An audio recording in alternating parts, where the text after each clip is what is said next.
Is love a purpose or a function? So let's start the topic.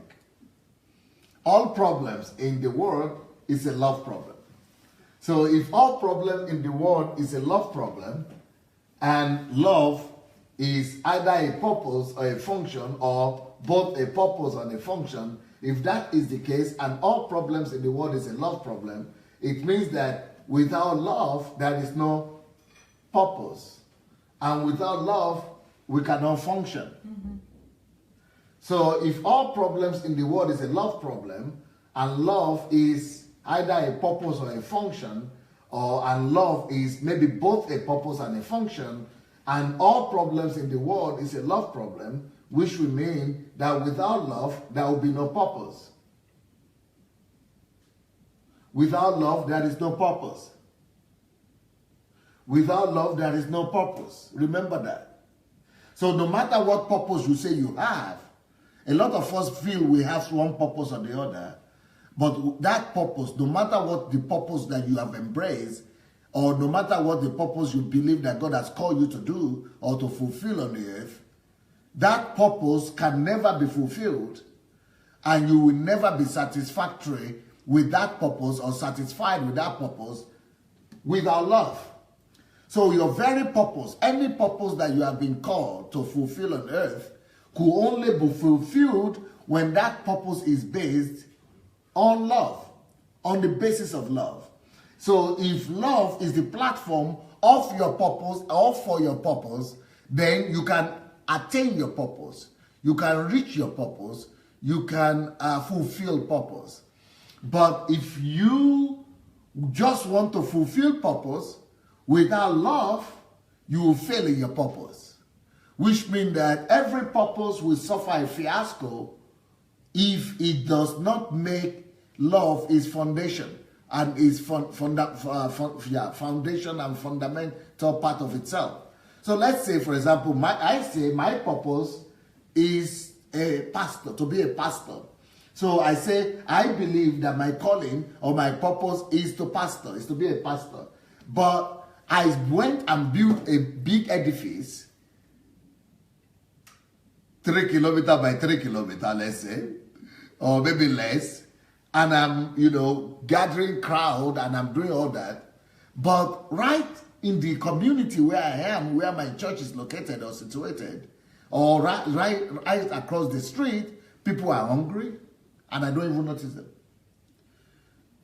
Children are homeless, or they don't go to classes, they cannot afford to go to school. Widows and other people all surround me. Sharks and, dilapidated houses, what do you call them? Dilapidated houses are all around, and I'm not noticing it because, and I have an argument, like people in my country always have an argument, but they are not church members.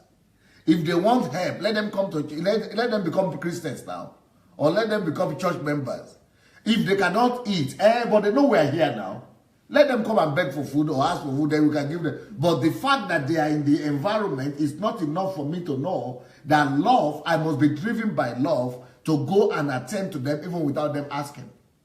So if I say I'm fulfilling my purpose and I'm building edifice over edifice, whereas they are human beings that cannot eat 3 square meal food in that my street or neighborhood, and I don't even pay attention, it's not my problem.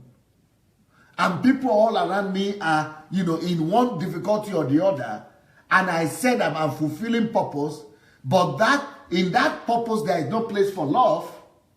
There's no place even for love of church members who cannot pay for the school fees of their children, church members who cannot afford to send their children to school, church members also who cannot eat 3 square meal, but they come to church and I'm telling them they have to bring even the last they have to me, and I'm telling them they have to bring their last to the church, even though they cannot afford to eat. But I say instead of eating, bring it.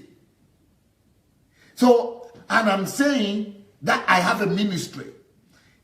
Even though that ministry is not demonstrating love, love is not visible. I am not noticing the need of people around me in my country, or even people in my own church, and I'm bragging myself that I have a purpose. I am too busy fulfilling purpose to notice the poor. I am too busy fulfilling purpose to notice the unbelievers. I am too busy fulfilling purpose to notice the Muslims and the homeless and the poor. And if anything, I can only deal with them if I want to bring them to salvation. I can only deal with them if I want to bring them to church and make them church members. Otherwise, I have no relationship with them. So sometimes we are all too addicted to our purpose at the detriment of love. So we bypass love, we neglect love, we leave love behind, we don't pay attention to love, thinking that purpose is the only thing that is important. As long as I'm fulfilling purpose, it doesn't matter if love suffers, if love is absent. So, for example, if you notice, if you say that in the name of ministry or purpose, fulfilling purpose, even my own church members or people in my community are being oppressed. And, for example, I know that in the Lagos-Ibadan area or road, a lot of families are being deprived of their family lands. They are being deprived of their inheritances by the churches. And the churches are building because they want to build churches, and they are stripping all these landowners of their lands and giving them chicken change just because we want to build ministry. And we think that is okay because I am doing ministry now. It is for God. Or, for example, we take people's money. I'm talking about acts that don't indicate love whatsoever. We take people's money, their last money, school fees of children who are in school. We take their money. We take people's house rent. We take people's last money, and we're using that to fulfill our purpose at the expense of well-being and love for all these people, either around us or within us, and we are thinking that we are serving God. How do we understand that? So is love parallel or controversial or contradictory to purpose? It cannot be. So love is both purpose and love is function as well. We are both love. So love, no matter what purpose you have, love, it should be the foundation of that purpose. Actually, love should be the reason for that purpose. Whatever purpose you think that God has given you, it must be built on the basis of love. And love must be the most important characteristic of that purpose. As a matter of fact, the reason for you having a purpose is to convey the love of God. The whole essence of ministry or calling or purpose is to demonstrate love. The whole essence of ministry and your purpose and calling or goal that you have in life is for you to be able to use that as the platform to communicate love to other people. The most important sole objective of your purpose is to reach out in love to people, is to communicate the love of God to people, or to demonstrate your love for God to Him by your purpose or calling. So love, therefore, is a purpose. Now, function. What about function? Is love also a function? Oh, yes, sir. Love is both a purpose and a function. Why is it a function? Now, if you say, I am functioning, I am living life. Okay, you live in life. What is the purpose of your life? Well, I'm supposed to be a businessman or a politician. Okay, but love might be part of my purpose, but love is not my functioning. So which means I am functioning as a human being physically because I have a body. But that body will collapse if I begin to act or function or live contrary to the nature of love. For example, love says, don't hold evil against anybody, forgive.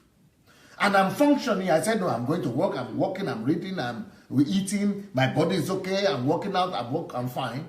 But if I conceive evil in my heart for so long and conceive unforgiveness, that body will break down. And as a matter of fact, my whole life will break down.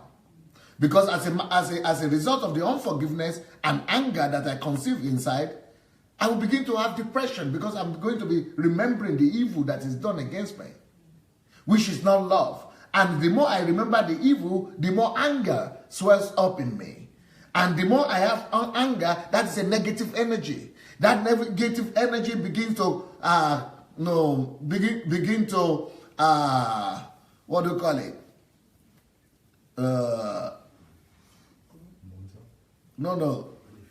Is it secrete? Yeah, secrete negative, begin to secrete poison in my mind. My gland, my brain gland and my gland begin to secrete a poison that begin to poison my system. I begin to have growth, cancer, blood system, blood problem, nervous breakdown. So our functioning, we are called to function by love, which means it is when I love that I'm well. I'm going to be healthy only through love. When I love people, when I forgive people, when I live in peace and harmony with people. That is when it is well with my body. That's when I can function. But when I don't have love, I cannot even function, not just within me, in the health arena, but I will not even be able to function with human beings, with my neighbors. Why? Because if I don't function in love, I will not be able to be kind to people. If I don't function in love, I will not be able to understand people. And without kindness and understanding to people, then what will happen is that I will have conflict with everybody. I'll be fighting everybody. I will be living in anger.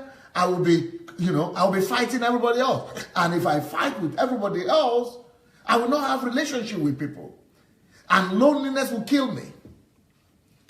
On the other hand, if I even say I'm called to do business, I want to make money, because money answers all things. For me to survive on the earth, I must make money. But how will I make money if I don't live by love? Love, I don't function by love. And function by love means I need my clients. And how do I preserve and hold on to my clients? My clients must sense that I want them. They must sense that I'm kind to them. They must sense that I love them. But if I show them hostility, that I don't want to see you, nobody will come to me. My business will collapse. And because even if I produce the biggest amount of food and nobody wants to buy it, I cannot eat all that by myself. And if I eat by myself, I don't get money anyway to be able to survive. So we are not just called to live by love. We are not just called, love is not just our purpose. Love is our function as well. We are supposed to function by love in every area. Either it is in health, or in inner peace, or in relationship with people, or in business, or in the society and community at large. We function by love. We are created to function by love. And our purpose is supposed to be built on love. So, all problems in the world is a love problem. When we don't understand love, or we misunderstand love, we begin to have problems.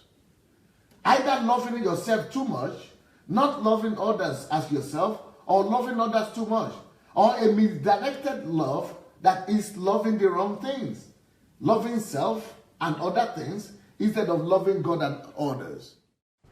If you have been watching our videos and maybe you enjoy them, maybe you don't enjoy them, but still we need you to help us spread the word.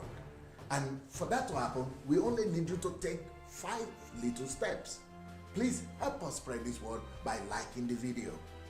Then, if you have not yet subscribed to our channel, please go ahead and subscribe to the channel. We also need you to press the notification button, and the way to do that is to click on the bell. You see the bell there? Click on it. Then, of course, leave your comments. Let's know what you're thinking about each video. And finally, we need you to go and share the word. Share this video on your Facebook timeline, on your Instagram, and every other platform that you have. All right? Let's win the world for Christ. Thank you so much.